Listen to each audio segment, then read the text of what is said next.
Hi everyone and welcome back to my channel. Today we are going to be talking about the 5 tips, or I guess the 5 finance tips I have learned from the well-off people in my life. These are tips I've learned over the years. I've kind of picked up either from having conversations with friends and family or just from paying attention to how my wealthier friends live their lives. So I have, I think, 5 tips for you guys. Also apologies in advance if there's any sirens in the background. There's some kind of, I think it's an accident or something just up the road from me. There's fire trucks and police and ambulances and the fire chief is here. It's like a big to-do. I don't actually know what's going on. I just hope that whatever is going on, that everyone's safe and okay.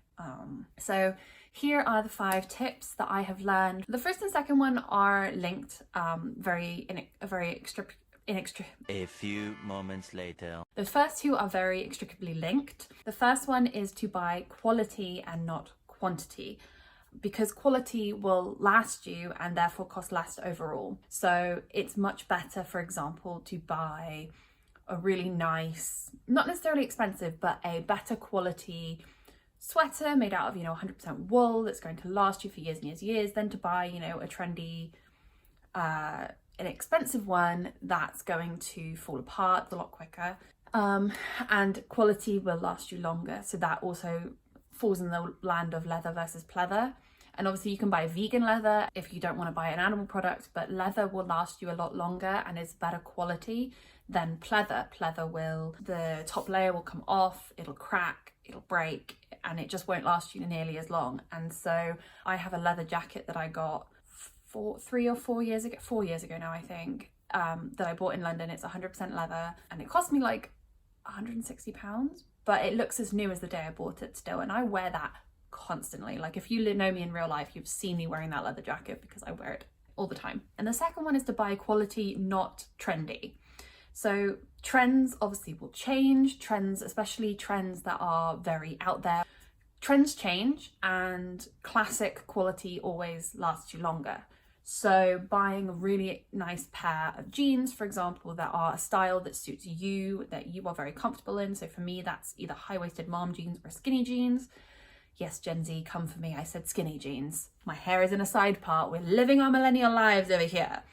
But buying a really nice high-quality pair of jeans that you're going to wear for a very long time, that look good on you, that you feel comfortable in, are a lot better for you than buying, the newest, trendiest, what were those, like the 3/4 length but with the flares, like a year and a half ago? Those. I avoided those like the plague. I thought they were cool, but I knew that I was going to wear them twice and then never wear them again, and that's not a good use of my money. I'd much rather invest in another pair of mom jeans that I'm going to wear for years to come because they look good on me, they make my waist look tiny, they make my butt look good, all that. Now, obviously, if there are trends that you absolutely love, that look really good on you, that you absolutely adore wearing, go for it. Invest in a couple of pieces. I've definitely done that with some pieces that are definitely trendy, are definitely going to kind of come and go, but I'm going to keep wearing it because it looks good on me and I feel good in it. The second one, nothing to do with clothes or anything, but it has to do with investing. So start investing early.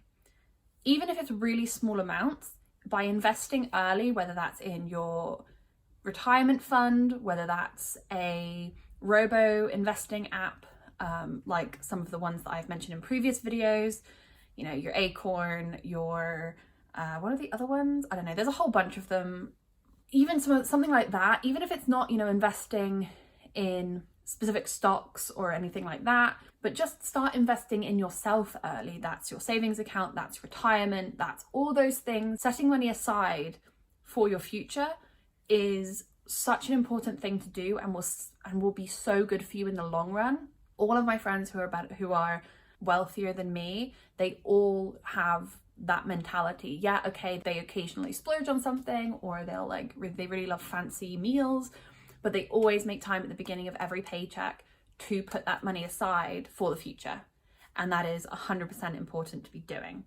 And I've started doing that, and I actually feel way better off for it, watching those investments grow, even knowing some of them I won't get till I'm 55 or 65, but just knowing that that is there for when I need it is so important. The third one, the fourth one, we're up to number 4 already. The fourth one is to find enjoyment in cooking at home.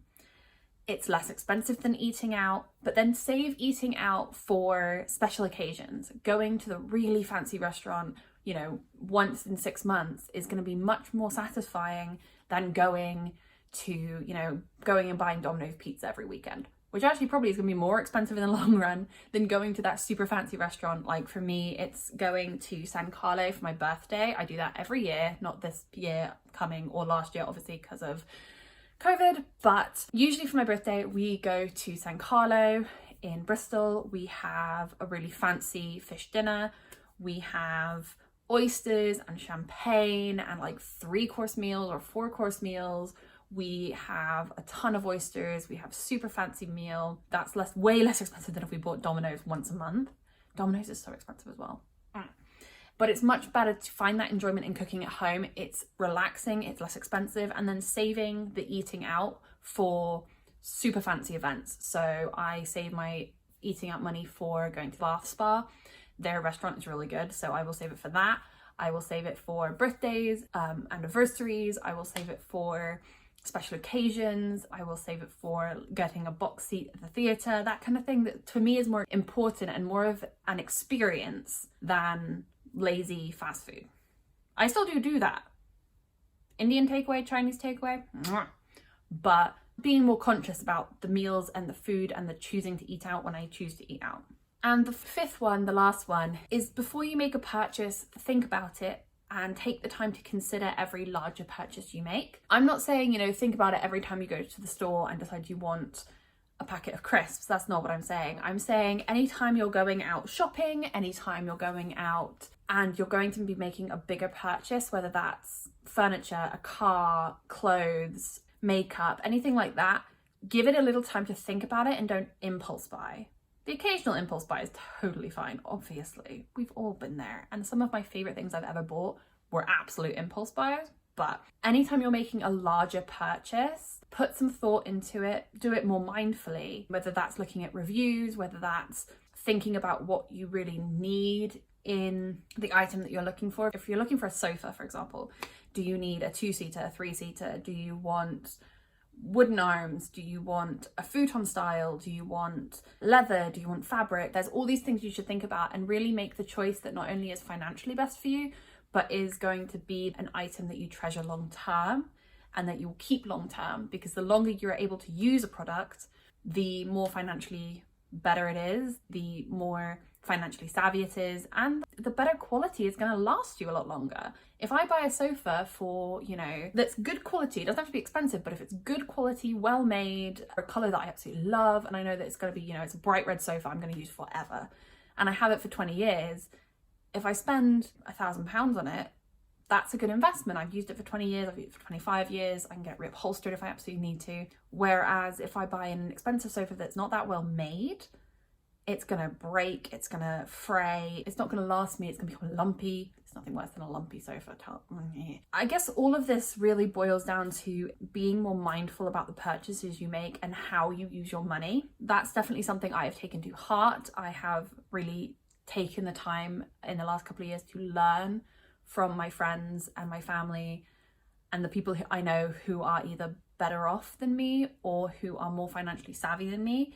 And those are just some of the things I've learned. So thank you so much for watching this video. I hope you enjoyed it. I really am actually enjoying making the kind of slightly financy tips and tricks videos. If you like them, please give them a like in the box, the little box down here.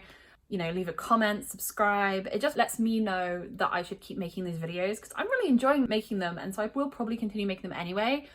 But it's just nice for me to know that someone's enjoying the videos that I make. So thank you so much for watching. Stay safe, stay sane, wear a mask, all that good stuff, and I will see you in my next video. All right, I love you all. Bye.